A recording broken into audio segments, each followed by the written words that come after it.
So back in 2023, I brewed a batch of California Common. That's this beer right here. I have one bottle left. California Common is also known as steam beer. Steam beer is trademarked by Anchor Brewing, who's the brewery that made the beer famous. I don't know, is Anchor Brewer still in business these days? So part of my motivation for brewing a California Common is that because it's a hybrid lager strain, it's classified as a lager under the MHP, the Master Homebrewer Program. So I needed points for a lager to try to level up. I thought that would be a tasty lager, something easy to brew, and it'd be an interesting style that I hadn't brewed before. The beer turned out great. My friends at NOVA Homebrew liked it so much, they encouraged me to brew a batch for American Craft Beer Week. Brewed a batch out at Old Ox Brewery again this year. It would be a 15-gallon batch for one keg that would go on tap for American Craft Beer Week at the tap room. So let's take a look at my recipe, my brew day, take a quick look at the competition results, then we'll see how my beer brewed at home compares to this beer, which was brewed for the American Craft Beer Week. My name is Brent, and welcome to Cascades Homebrew.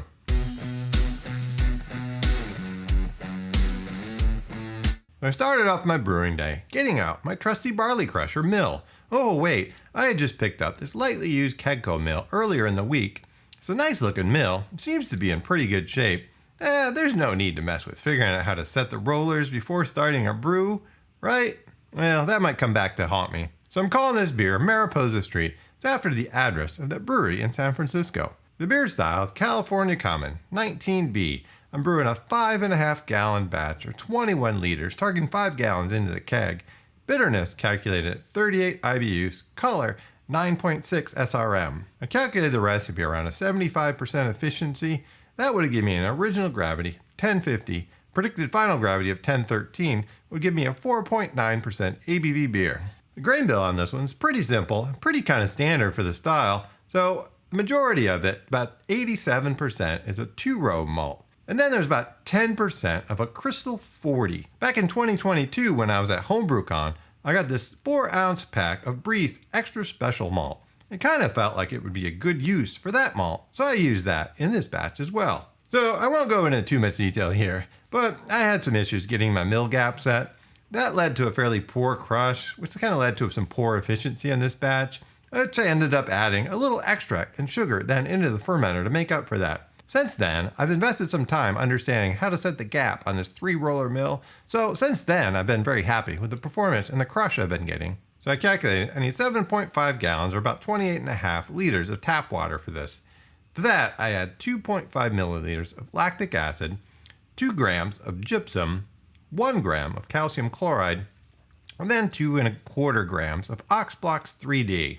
The target for the water profile is about 50 calcium, and then boosts a kind of fairly balanced sulfate to chloride ratio.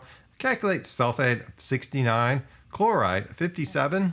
So once I get that strike water heated up to my desired temperature, I have time to mash in. So my target here is a 60-minute mash starting at 152 degrees Fahrenheit or 67 degrees Celsius. So I'm trying to fit an after-work brew day here on my back patio.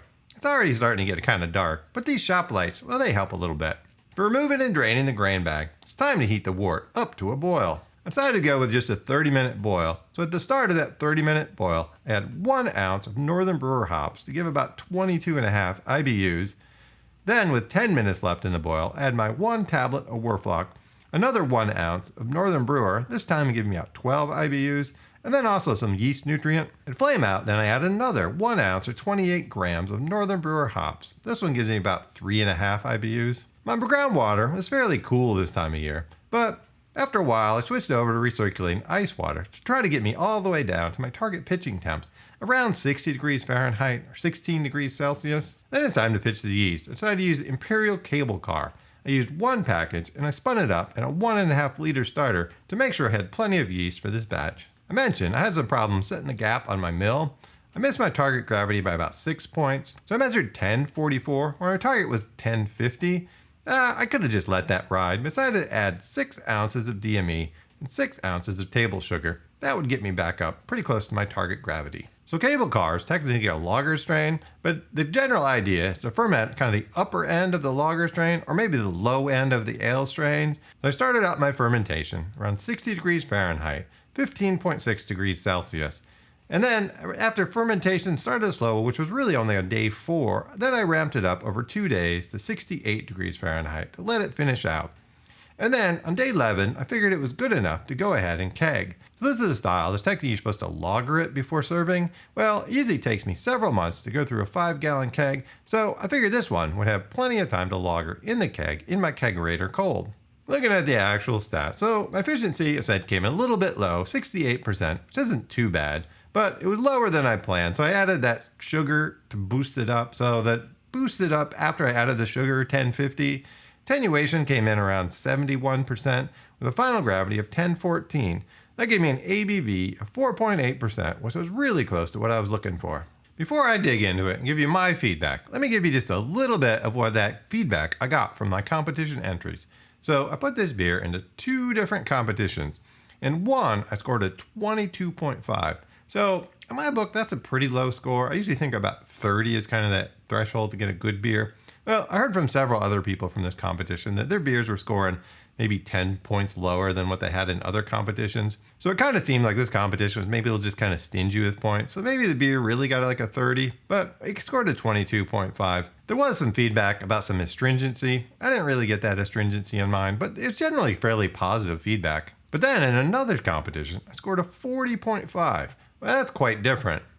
One of the judges gave me a 43-point score, so that's my highest score sheet I've ever gotten in a competition. So I was kind of happy with that high score sheet, so it's kind of weird. So beer is judged on a 50-point scale. To get an 18-point difference between 2 competitions with beers that were bottled and shipped right around the same time, I don't know. I mean, it could have been an issue with the bottle for that one competition, but I think it's maybe just sometimes the judging and the differences between one judge and a different judge and kind of where it's at the table, kind of maybe rolling that dice with competitions. But I do enjoy the feedback from competitions and I enjoy competing with other brewers. As I mentioned, I also brewed a 15-gallon batch to go on tap at Old Ox Brewery for American Craft Beer Week. So it was a group of 4 of us. Each of us brewed a 15-gallon batch.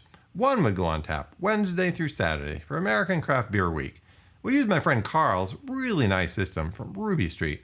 It might be a little bit larger, a little bit more complex than I would want for my brewing system, but it works great for making larger sized batches. And it's kind of fun as a group hanging out brewing because it's fairly automated once you have it set up.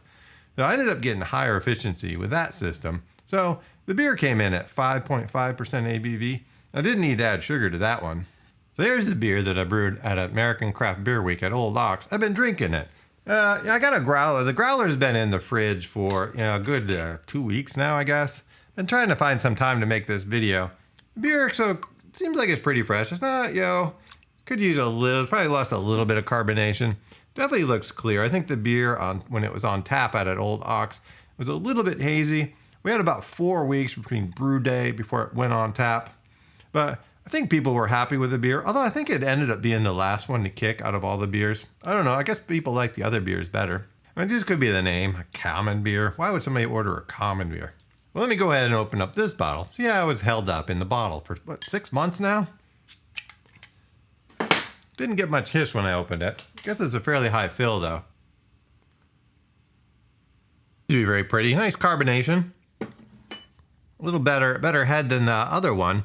So if we look visually, I think they're really close in color. I think mine's a little bit, the homebrew one's just a little bit more of a lighter golden. We've got a little bit more of a darker color. But again, it was the exact same recipe with the exact same percentages of grain bill. One of the big differences, this was 5.5% ABV. I think mine came at 4.8% ABV. I haven't tried these side by side. Like I said, this keg's been kicked for a while. I think just being in the growler kind of is the reason why I'm not getting much head and carbonation in this one. Aroma. So on the homebrew one, I definitely get a brighter hop character, a little bit, it's the Northern Brewer hops. I can definitely get, comparing these side by side. Some of it's maybe the carbonation. I mean, this one could just be oxidized a bit, just, being in the growler for, 2 weeks. Going in, seeing how they taste, how they compare side by side. So again, they're, the same recipe, same. I think the Northern Brewer that I ordered for this one, to lower alpha acid. So I had to boost up the amount that I used for my bittering hops. But other than that, same percentage of grain bill. So I guess Breeze's strategy worked. They gave me that 4 ounce of the extra special malt. It's not that common of a malt. So I ended up having to kind of special order it, mail order. But the beers are very similar. I feel like mine, maybe it's the carbonation. It tastes really nice and fresh for being a 6-month-old beer. It's got a nice, like I said, it's got a little bit of some hop aroma, that I noticed, especially compared to the side by side. That's really nice. I feel like the bitterness, I think I had done a comparison side by side where I had it was basically like a 6-month-old can of Anchor Steam. I tried side by side. So the Anchor Steam wasn't as fresh as it could be. And I think it showed a little bit. The Anchor Steam felt like it was just a little more kind of caramely. And I'm not sure if that's just from age and a little bit of oxidation. Where at the same time, when I was tasting mine side by side, it was fresher and had a little bit more of kind of like this background grain character, which I think is coming from that extra special malt. Overall, it's a pretty beer. It tastes nice. Why is California Common not a crazy popular style? I don't know, it kind of fits somewhere between, say, like a Marzen lager and maybe an American amber ale. And both of those, I think amber ale is also a beer that is not that popular these days. So it could be the demise of the American amber is kind of why the demise of the California Common kind of fits into there. And I could kind of see, I think that a lot of the character that you're looking for in this beer, if you get a nice fresh Marzen or a good kind of malty German beer, I think my preference would kind of lean toward that. So while I really like this beer, I think if I was looking for something like this, I might just brew like a Marzen Oktoberfest kind of style. But I think that core recipe I put together was really solid. The Northern Brewer hops work really well. They're a core part of the style. I think that core, a majority of 2-row malt, a little bit of some crystal malt, about 10%, whether it's 40, 60, 80, give some color, get some depth to it. And then if you want a little bit of a specialty malt, maybe a Munich, maybe some kind of a biscuit malt, extra special malt, or the special malt. I think Breeze has a special malt that's a little bit more common. Well, I've got some beers to finish. And thanks a lot for stopping by Cascades Homebrewers. If you enjoy this, make sure you hit that subscribe button for more of my content. And cheers.